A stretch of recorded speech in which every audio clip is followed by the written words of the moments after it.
Etiquette tips karong hag-ulan. Number 1. Ayaw panguha og payong sa uban nga dili imuha. Kay basin maoro to ang iyang payong ba.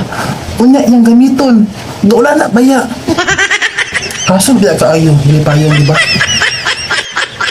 Number 2. Pag manghulam gani kag payong, dapat imo jud nang iuli. Pag imo na ganing iuli, dapat walay guba. Kailain na ba nang sige hulam-hulam og payong kay kadilyo kay maguba? No? Relate ka? Ka namang hulam og payong nga nag-uli kay guba lang dayon? Mahal na ba ang payong? Abi ning barato ra? Mahal oy. Number 3. Dapat magsige ka og dala og jacket pag panahon sa ting ulan-ulan kay tugnaw baya kaayo.